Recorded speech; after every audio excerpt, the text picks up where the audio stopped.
Hello and good evening. I'm Melisa Idris. And I'm Sharaad Kuttan. You're watching Consider This, the show where we want you to consider and then reconsider what you know of the news of the day.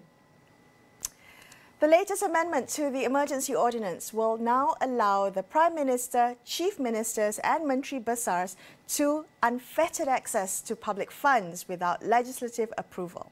Now, was the Emergency Ordinance designed to allow for this? And what consequences will this have for good governance? A little later on the show, we'll be speaking to economist Nungsari Ahmad Radhi about the moral hazard of an executive tapping into public funds without checks and balances. But first, lawyer Sin Yew joins us for a legal perspective. Sin Yew, good evening. Thank you so much for joining us tonight. Now, can you begin by outlining specifically what was in the two new sections to the Emergency Ordinance of 2021? Hi, good evening. Thanks for having me again. Well, the two new sections, the main one basically allows Chief Minister and the Executive, both at federal and state level, to withdraw monies from the consolidated funds or their respective state funds without any approval from either the Parliament or the State Legislative Assembly. And in the normal course of things, no money shall be withdrawn from these funds unless there is legislative approval. And this is normally done by way of a supply bill or a supplementary supply bill, and it will be debated in the legislature. And once it passes, it becomes law, and it authorizes the executive to withdraw from these funds. And the process is important because it allows public scrutiny over why monies are being withdrawn and how they are being utilized. Sin Yew, correct me if I'm wrong, but what critics are also saying is that the design of the Constitution allows sitting government, in the event that they can't get parliamentary approval, to spend that money first, but still have the responsibility of having it approved later by Parliament. Is that correct? That is correct. But the problem, I think the issue here is that whether this is a genuine emergency. In a genuine emergency, there may not be time to go through this process, and the government is allowed to override this whole process and withdraw from the funds because they may need to utilize and withdraw these funds urgently. So they need access to these funds. But the problem now is that this power of the government to override certain constitutional requirements during an emergency is not limited to just withdrawal of funds. It allows the government to ignore any provision of the Constitution except for religion, custom, citizenship and language. And one of the things which the government had chosen to ignore is the requirement to summon for a parliamentary sitting within that 6 months time period. And here's the thing. Having an emergency does not, by the fact itself, mean that Parliament has no role to play, which the government has chosen to ignore. In fact, it's quite the other way around. Article 150, which is the provision that allows for emergency to be proclaimed, it envisages a situation where Parliament can continue to sit through an emergency. Right. Okay. So I understand there are legal challenges to the emergency. We'll touch on that a little bit, but I want to come back to the latest amendments to the Emergency Ordinance. I'm wondering, with these two new sections, does the government need to make transparent whatever funds they are withdrawing out of the consolidated funds? Is there any kind of accountability? Do we know that these funds will be used for COVID-19? Yes, the government still has to account for it and make it transparent how they're using it. Because under the Constitution, there is a requirement to table an annual audited report for Parliament. And this provision of the Constitution, it's not suspended, it's not worried. And so the government still has to account for the money utilized. And as for whether they can be held accountable, this is a tricky one because Section 10 of the original ordinance, it gives immunity to the executive for any action really done in good faith in carrying out the provision of this ordinance. So there's two qualifiers. First, that act needs to be done in good faith. And the second, the ordinance itself must authorize them to do it and for the purpose it was authorized for. So this does not mean that the government can do whatever it likes. If the government, for example, withdraws the money and uses it to fund its own election campaign, then this is something that is not allowed by the ordinance, and they would still be liable under existing laws. So, Sin Yew, but in that scenario where there is an abuse of the process, would parties interested in holding the executive accountable only do so once the emergency ordinance is lifted? Are we looking at a situation where the government is probably incentivized to hold on to the emergency ordinance in order to protect itself from any kind of claims that it abuses the process?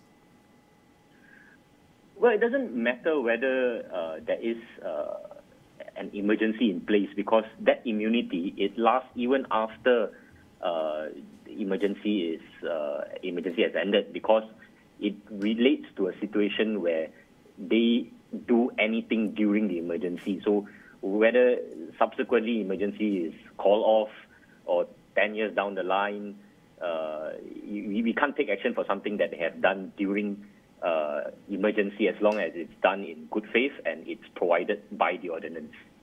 Okay. You mentioned a little bit earlier, Sin Yew, that there have been, legal challenges. There are several, I think, lawsuits at the moment filed. One was filed by NGOs seeking a declaration that the emergency ordinance is unconstitutional. I think Anwar Ibrahim, as well as Khairuddin Abu Hassan, filed similar challenges against the decision, against the government's decision to advise the YDPA to proclaim an emergency. I'm wondering, has there been any progress on that front? And is this something that can be challenged in court, these latest amendments? Well, for this present amendment, I don't think so. What those court challenges relate to, it relates to the calling of, or rather suspension of Parliament, if I can just put it in a very simple terms. Because Parliament, you don't have, you suspended that provision of the Constitution where Parliament must sit within 6 months. So that is the crux of the challenge, that you need to bring back Parliament so that there can be check and balance.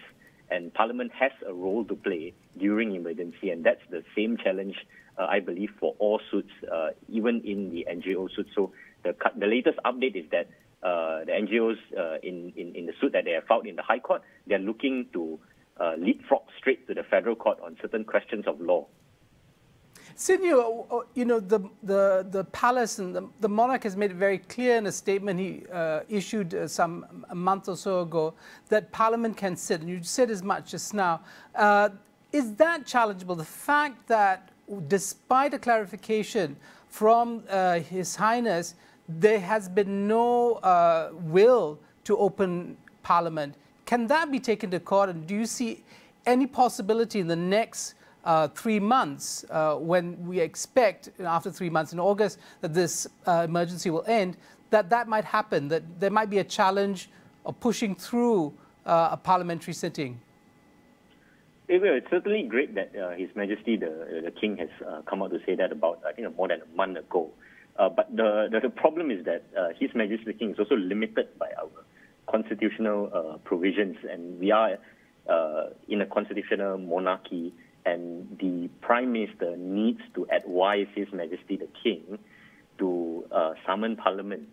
And until and unless that is done, His Majesty the King cannot summon Parliament on His Majesty's own accord. So it goes back to the Prime Minister, and that is something that needs to happen. So unless the ordinance is challenged or successfully challenged in court, that discretion of the Prime Minister to not call Parliament within that time limit, that's something that the Prime Minister can just decide to say that, okay, I'm not going to call as long as the emergency is in session.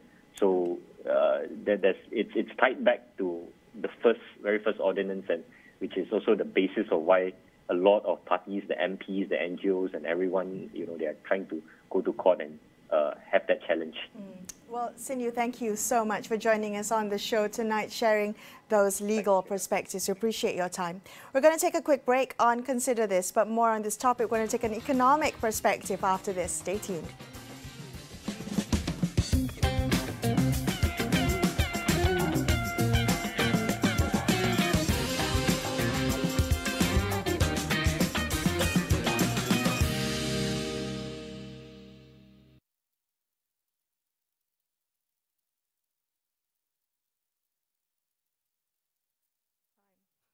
It's like 5 minutes.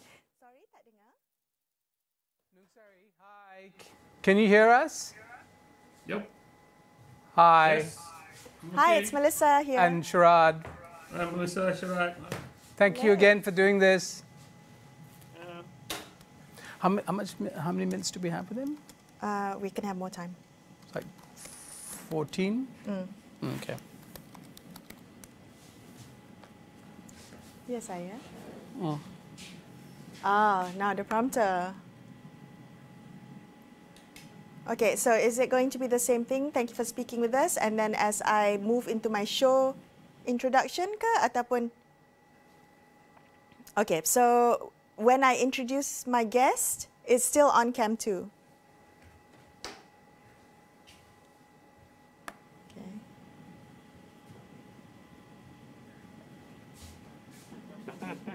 Okay, so when I introduce Dr. Nungsari...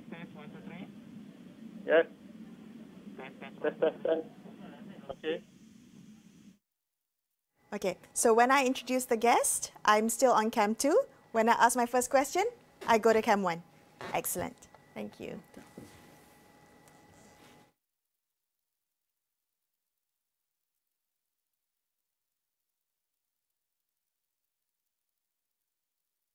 ke depan kita boleh maju. Induknya adalah Melayu kepada Islam. Orang yang membuat polisi.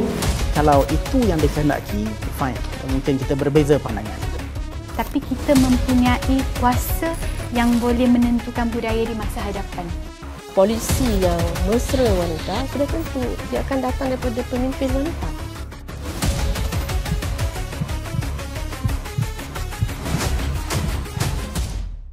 Perang COVID-19 masih belum berakhir. Dalam kita berusaha memutuskan rantaian wabak ini, kita jangan terpedaya dengan virus maklumat palsu. Simak fakta melalui www.astroawani.com atau aplikasi Astro Awani. Teruskan berdisiplin, ratakan lengkungan pandemik ini. The third wave of COVID-19 has taken us by storm. There's no room to take anything lightly. Everyone must follow all the steps to stop the spread of COVID-19.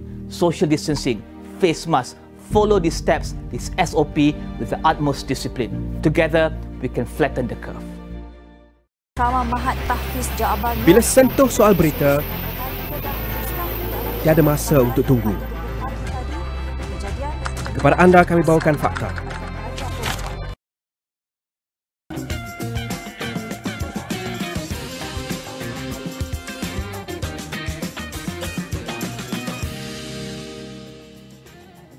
Welcome back to Consider This. I'm Melisa Idris. With me is Sharaad Kuttan. Let's continue our conversation about the consequences of federal and state governments now being able to access their respective consolidated funds without legislative oversight. Now, is this a blank cheque for the executive?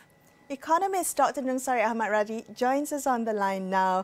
Good evening, Nungsari. Now, the rationale given for the emergency was COVID-19. I'm wondering whether this justifies allowing the government a free hand in the kitty, so to speak.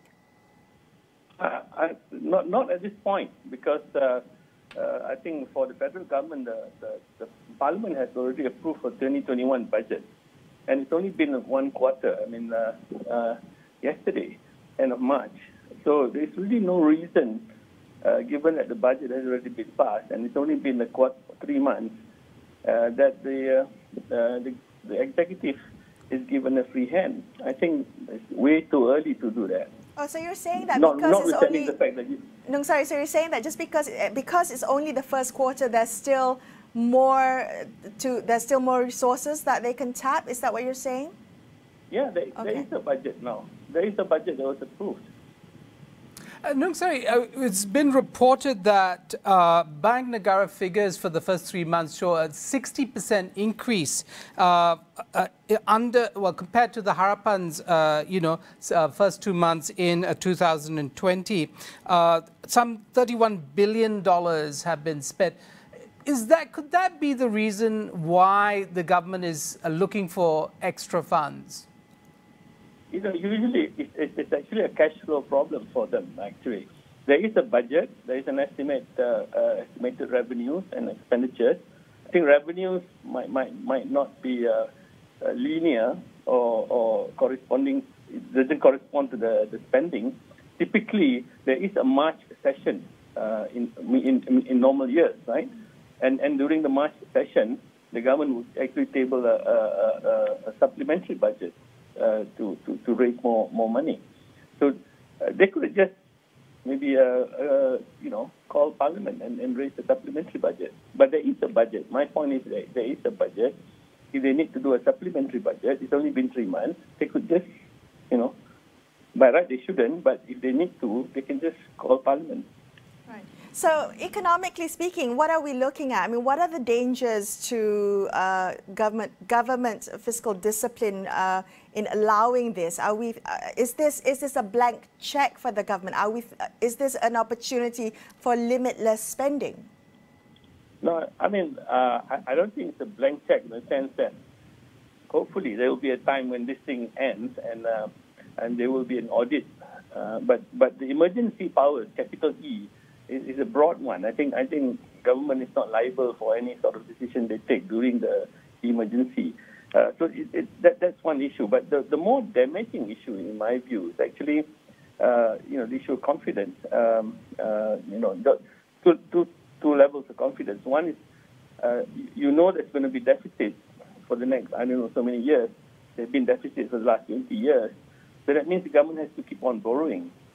Now the capital market, the debt market, doesn't look kindly to this sort of behavior. That's one. That's on financing the deficit. But there's also the issue of, investors' confidence and so on. So, even in the best of days, quote unquote, when Parliament was sitting and Public Accounts Committees were sitting and Auditor Generals looking at things, you have funny business going on. So without those safeguards, one would not expect things to be better.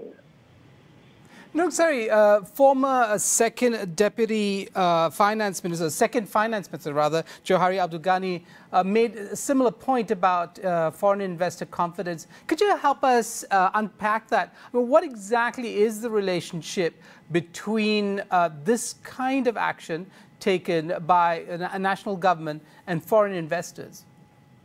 No, I mean, if I were to do a political risk assessment report, I would be looking at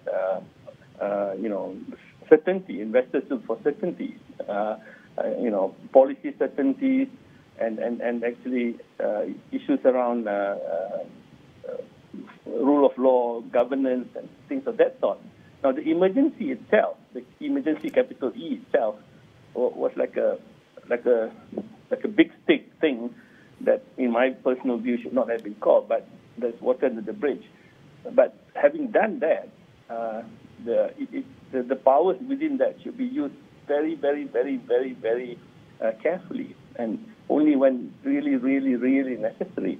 And things are normalizing, things are going back to normal. You want to project the confidence that things are normalizing.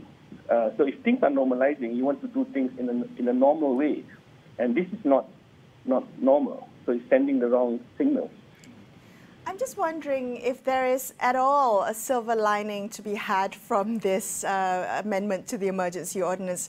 Nungsari, is there, what would be the best possible scenario to come out of this, of allowing government unfettered access to consolidated funds? Could there be something possibly good to come out of this scenario? And vice versa, what would be the worst possible scenario to come out of this?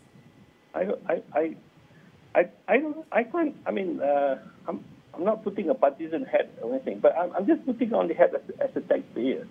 This is about how our money is being spent, and the normal procedure is that, you know, like management put up a proposal, the board approves the proposal, and therefore they can withdraw money. So the board here is Parliament. Management should not have totally free hand in terms of how they want to use money. It has to go to the board. The board, shareholders have to approve. So Parliament has to approve. This is a precedent that's not good on a constitutional basis, on governance, and on managing of public funds. I mean, I'm being totally non-partisan here, being just a taxpayer and a citizen. This is not good. I can't see any silver lining to this, actually.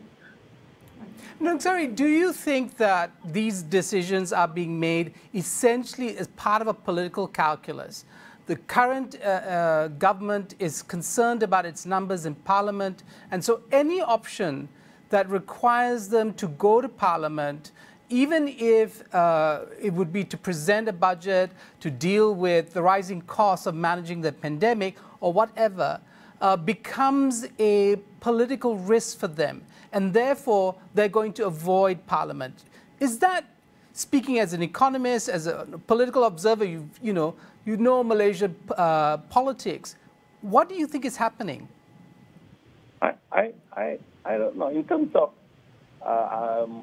cash flow, actual budget stuff, I don't see a reason for doing that. I mean, typically they would come to Parliament again in March for supplementary. But if the real reason for this is not procedural or economic and purely political, as you have alluded to, then it's kind of sad. Because to me, Parliament is where political markets clear. You know, like we have financial markets, capital markets, you know. So go and clear the political, get an equilibrium or whatever in the political market. People say, you know, don't play politics. You know, Parliament is where they play politics. Let them play politics in Parliament. That's the market to play politics. I like that that analogy. But Nungsari, I'm not going to let you get away with not answering the second part of my question. I take your point that there is you don't see a silver lining for the best possible scenario to come out of this. But what's the worst possible scenario? What are you most concerned about from this? I'm concerned that this thing sets a precedent. I think that the threshold that we get to the point of emergency, capital E, for whatever it means in Malaysia, it means a lot of things, must be very, very, very, very high. Because the moment you invoke that, you are endowed with so much powers. And one of the things that you should not use the powers that is given under the emergency is to actually do this sort of thing, to have free access to consolidated funds.